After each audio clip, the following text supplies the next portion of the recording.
त्याच्यानंतर 2-3 महिन्यांनी लोकसभा निवडणुका होत्या, त्याच्यानंतर 4-5 महिन्यांनी विधानसभा निवडणुका होत्या. त्या 4-5 महिन्याच्या काळात देवेंद्र मुख्यमंत्री होते. मला म्हणाले की उद्धवजी तुम्ही आदित्यने तोपर्यंत विधानसभा लढवण्याचा निर्णय घेतला होता, आधी लोकसभेच्या वेळेला विधानसभेचा विचारच केला नव्हता. मला देवेंद्र म्हणाले म्हणजे कसा कोपराला गुळ लावतात ते बघा. मला म्हणाले उद्धवजी मी काय करतो, आदित्यला चांगला ग्रूम करतो म्हणजे चांगला तयार करतो, मग 2.5 वर्षानंतर त्याला आपण मुख्यमंत्री करू.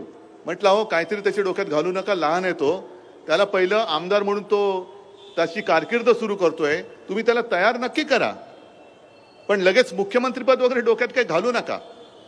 पण पुढचा प्रश्न माझा असा होता की समजा आदित्यला मुख्यमंत्री करा तुम्ही म्हणताय, व तुम्ही एवढे ज्येष्ठ नेते या मुलाच्या हाताखाली काम करणार तुम्ही? माझा प्रश्न बरोबर होता का चूक? मग तेव्हा ते म्हणाले की नाही काय 2.5 वर्षानंतर मी वरती जाणार. म्हटलं एवढं लवकर? नाही तसं नाही, म्हणजे मी दिल्लीत जाणार. म्हटलं असं सांगा ना नीट, वरती जाणार म्हणजे काय 2.5 वर्षांत वरती जाणार? म्हटलं असं नका करू हो. त्याला नाही वरती जाणार. म्हटलं बरं वर जाऊन काय करणार, काय पाऊस पडणार? नाही नाही, आपल्याला जरा कसं आहे अर्थ खात्यातलं जरा बरं कळतं, म्हणजे यांना अर्थमंत्री व्हायचं होतं. हे सगळं ठीक आहे, या सगळ्या डिटेलमध्ये मी जात नाही. पण आज ते जे बोलले आज चरफडले, कारण मी हे त्यांचं बिंग फोडलं. मग चरफडल्यानंतर ते भरकटले, मला भ्रमिष्ठ म्हणाले. ठीक आहे, मी भ्रमिष्ठ आहे की नाही लोक ठरवतील, पण तुमची हालत जी आज झालेली आहे देवेंद्रजी फार वाईट आहे. आज चरफडून ते काय बोललेत, हे उद्धव ठाकरे भ्रमिष्ठ झालेत. आधी म्हणाले अमित शहाना कुठल्या तरी खोलीत घेऊन गेले, नंतर म्हणाले देवेंद्रनी शब्द दिला. अहो देवेंद्र जनाची नाहीतरी मनाची ठेवा, दोन्ही तुम्हाला नाहीये आम्हाला माहिती आहे. लाज लज्जा सोडलेला कोडगा माणूस आहे.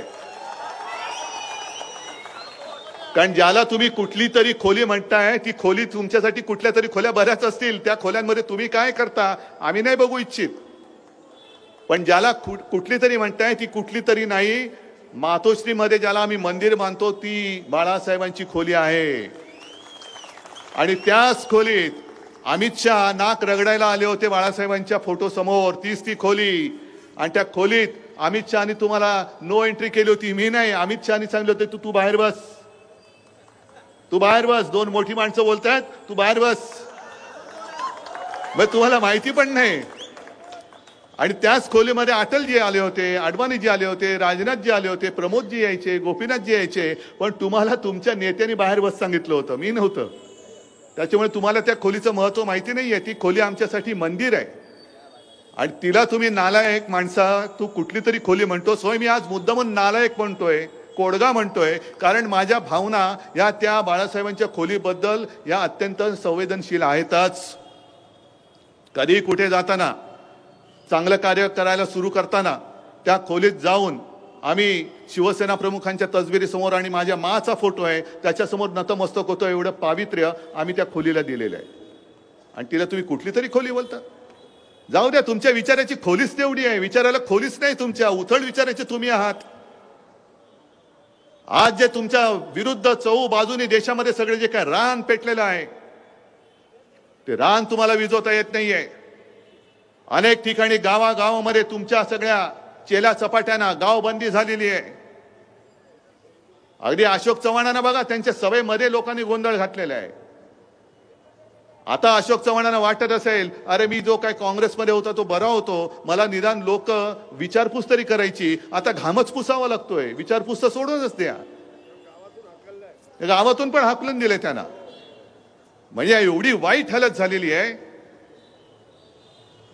आणि हे मोदीजी जे आता येत आहेत सगळ्यांना, म्हणजे 2014 साली काय तुम्हाला सांगितलं होतं, 19 साली काय सांगितलं होतं, 14 साली सांगितलं होतं 5 वर्षांनी तुमच्या हातामध्ये ह्या गोष्टी असतील, 19 साली सांगितलं आणखीन 5 वर्षांनी असतील. आता 5-10 वर्षाचा हिसाबच नाही, एकदम 2047 साली तुमच्या हातामध्ये बघा काय असेल.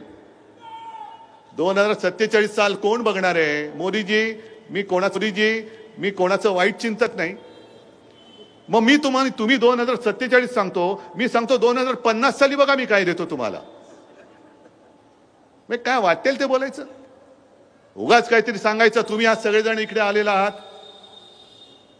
सगळ्यांना मी घर देणार, देशातल्या 140 कोटी लोकांना मी फुकट धान्य देणार, मी इथून चंद्रावरती रस्ता बांधणार. तुम्हाला तरी पटते?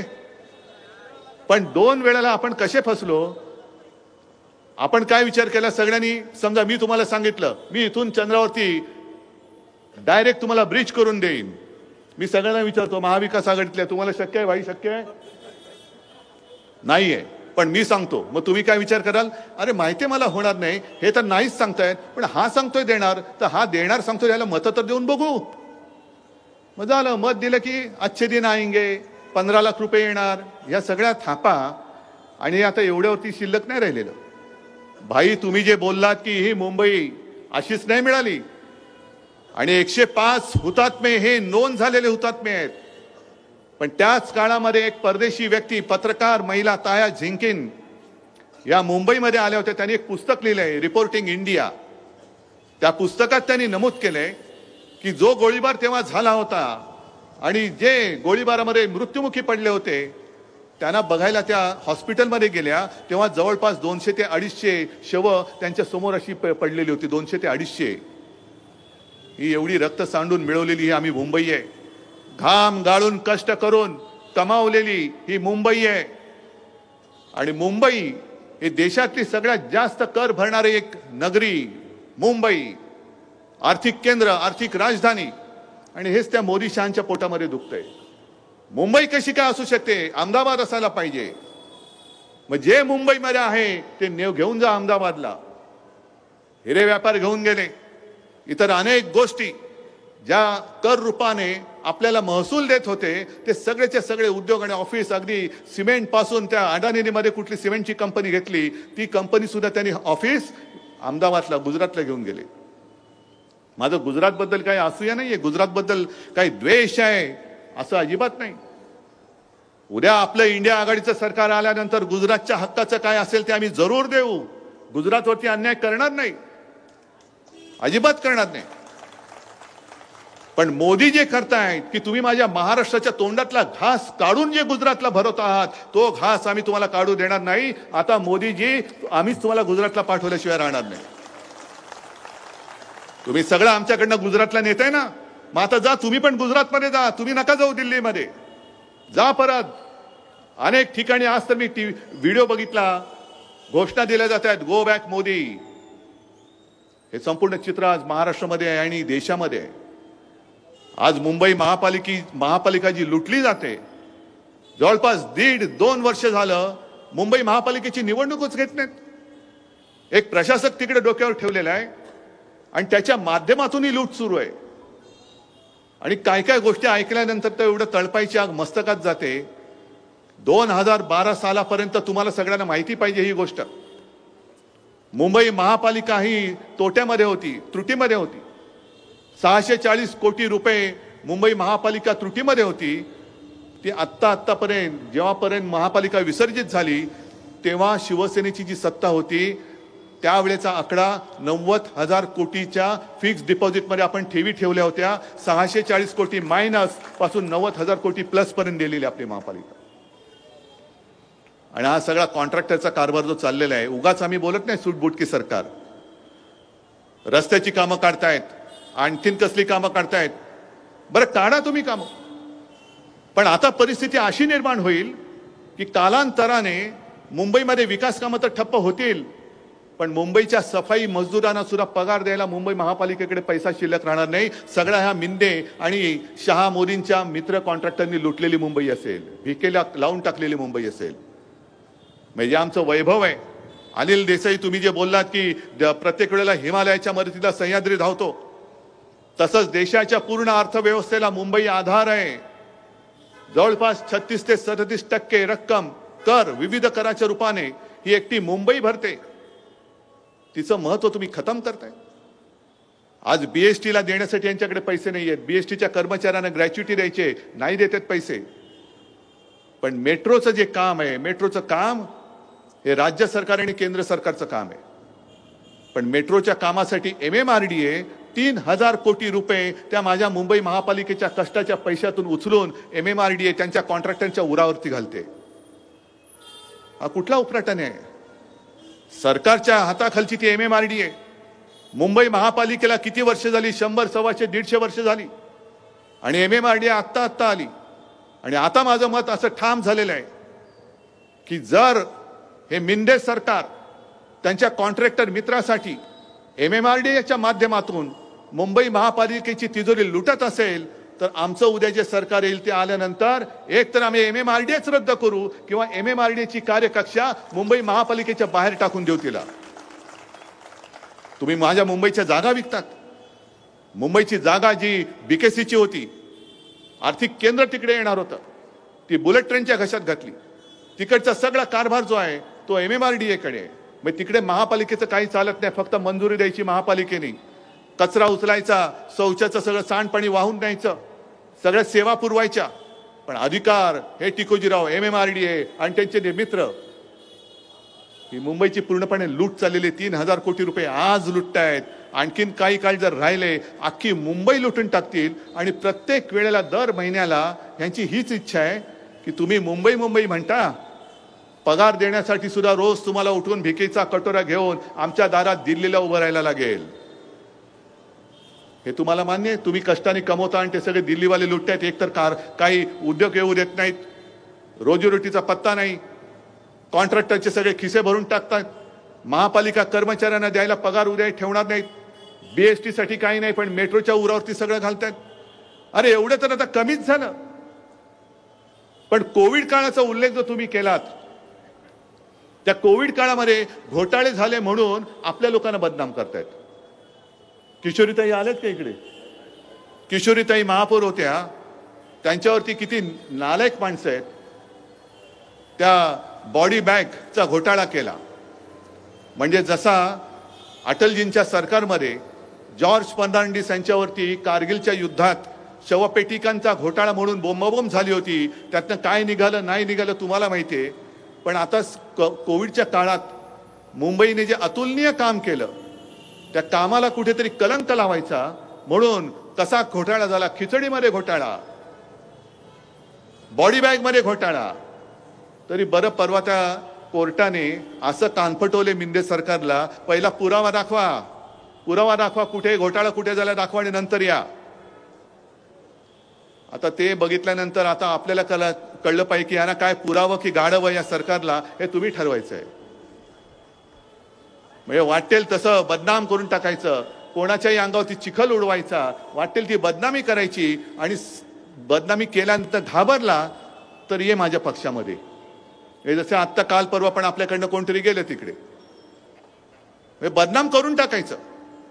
कोविड काळामध्ये एवढं सुंदर काम झालं तरी सुद्धा कोविड काळामध्ये घोटाळ्याने तुम्हाला नालायकाने लाज वाटली पाहिजे. संपूर्ण देशात कुठेही नाही असं फील्ड हॉस्पिटल जे चीनने 15 दिवसात उभारलं होतं, माझ्या मुंबईने 15 दिवसात 17 दिवसात तेही उभारून दाखवलं होतं. तुम्हाला अभिमान वाटायला पाहिजे.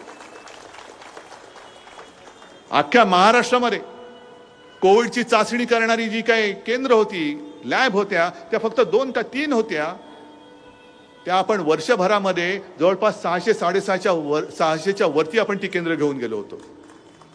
किती काम केलं. अगदी आज सुद्धा मला माहिती आहे, मी विधानसभेमध्ये उत्तर दिलेलं आहे, मुख्यमंत्री होतो तेव्हा.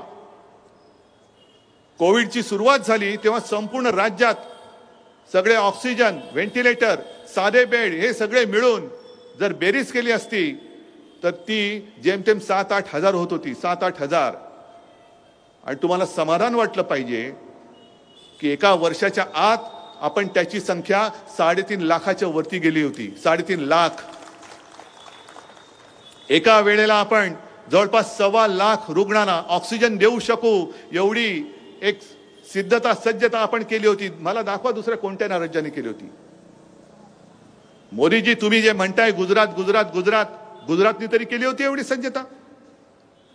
तुमच्या कोणत्या राज्याने एवढी सज्जता केली होती दाखवा. आणि माझं ते जे काय कौतुक झालं देशातला सर्वोत्तम मुख्यमंत्री म्हणून, हे माझं कौतुक नव्हतं, ते माझ्या जनतेचं आणि माझ्या शासकीय यंत्रणेचं कौतुक होतं. मी एवढा काही मूर्ख नाही लगेच काहीतरी दुसऱ्याचं श्रेय घ्यायला नाही. जे मी सांगत होतो तुम्ही ऐकत होतात म्हणून आपण मुंबई आणि महाराष्ट्र वाचवू शकलो.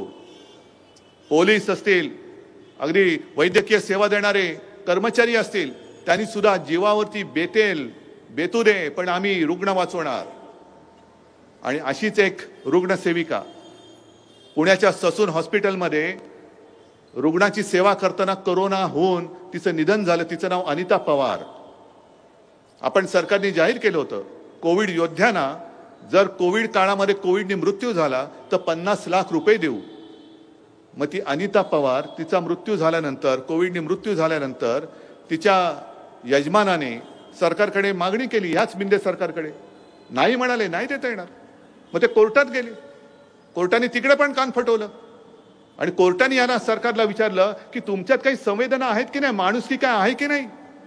तुम्ही कोविड मध्ये ज्यांनी आपले प्राण गमावले त्यांच्या जीवाचं मोल तुम्हाला आहे की नाही. म्हणजे सगळं आणि सगळं फक्त माझ्या कॉन्ट्रॅक्टरसाठी. कोविडमध्ये मेले तर मरू द्या, कोविडमध्ये रुग्णाची सेवा करताना मेले तरी मरू द्या. अशा पद्धतीने हा कारभार चालणार असेल आणि आपल्या डोळ्यात देखत जर का माझ्या महाराष्ट्राचं आणि मुंबईचं वस्त्रहरण होत असेल तर तुम्ही सगळे मर्द नुसतं डोळ्यावरती पट्टी बांधून बघत बसणार. ही गद्दारी झाली ती केवळ शिवसेनेशी, केवळ माझ्याशी नाही झाली, ही गद्दारी तुमच्याशी पण झालेली आहे. ज्यांनी त्यावेळेला या गद्दारावरती, ज्यांनी आपल्या आईवरती वार केला, राजकीय आईवरती वार केला, शिवसेनेवरती वार केला, त्यांच्यासाठी मेहनत केली होती, त्याला जिंकून आणलं होतं, त्या सगळ्या निष्ठावंत कडवट आणि मतदारांवरती सुद्धा त्यांनी वार केलेला आहे. त्यांच्याबरोबर त्यांनी गद्दारी केलेली आहे. आणि म्हणून मला असं वाटतं निर्णय काय हा स्पष्ट आहे. तुम्हाला निष्ठावान तुमचा खासदार पाहिजे की गद्दार पाहिजे हे तुम्ही ठरवायचं. निष्ठावान पाहिजे. पण आता आणखीन एक गोष्ट आहे, हे जरा दाखवा. कारण आपलं त्यांनी धनुष्यबाण चोरलेलं आहे. आणि मी मागे सुद्धा बोललो की अरे रावणाला शिवधनुष्य पेलताना आलं तर गद्दारांना पेलता येणार. गद्दारांच्या हातामध्ये आणि ते सुद्धा थोडा काळ आहे. आणि मशाल द्या, माझ्याच काय सगळ्यांच्या हातामध्ये मशाल द्या. द्या